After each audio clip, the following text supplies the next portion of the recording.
ఆంధ్రప్రదేశ్ ఆర్థిక శ్వేతపత్రంపై వైఎస్ఆర్సీపీ విమర్శలు. కూటమి ప్రభుత్వం విడుదల చేసిన శ్వేతపత్రాన్ని వైఎస్ఆర్సీపీ నేతలు తీవ్రంగా ఖండించారు. రాష్ట్ర రాబడి, వృద్ధి గణాంకాలపై నిజాలను దాచిపెడుతున్నారని మాజీ మంత్రి బుగ్గన రాజేంద్రనాథ్ విమర్శించారు. విజయ డైరీ వివాదం. విజయ డైరీ పాలకవర్గం చైర్మన్ రాజీనామా అంశంపై వైఎస్ఆర్సీపీ నేతలు ప్రభుత్వంపై విమర్శలు గుప్పించగా అమరావతి స్థాయిలో రాజకీయం ఊపందుకుంది. ఆర్టీసీ జేఏసీ ఉద్యమం.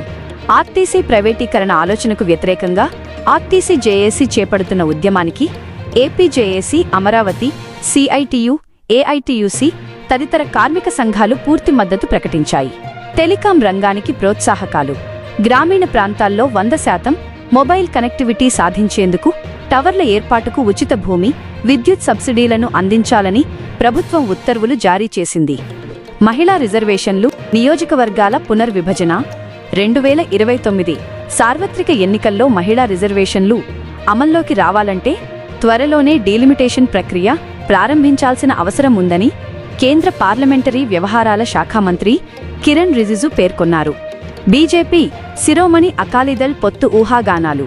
పంజాబ్ రాజకీయాల్లో మార్పుల నేపథ్యంలో శిరోమణి అకాలీదళ్ అధ్యక్షుడు సుఖ్బీర్ సింగ్ బాదల్ ప్రధాని నరేంద్ర మోదీతో భేటీ కావడం రాజకీయ వర్గాల్లో చర్చనీయాంశమైంది. భోపాల్ ప్రకటన. బ్రిక్స్ భారత్ అధ్యక్షతన జరిగిన 11వ బ్రిక్స్ సాంస్కృతిక మంత్రుల సమావేశంలో సాంస్కృతిక సహకారాన్ని పెంపొందించేందుకు భోపాల్ డిక్లరేషన్ను ఆమోదించారు. సహకార బ్యాంకింగ్పై అమిత్ షా దిశానిర్దేశం. ముంబైలో జరిగిన కార్యక్రమంలో కేంద్ర హోంశాఖ మంత్రి అమిత్ షా మాట్లాడుతూ పట్టణ సహకార బ్యాంకింగ్ వ్యవస్థలో సైబర్ భద్రతను మరింత బలోపేతం చేయాలని పిలుపునిచ్చారు.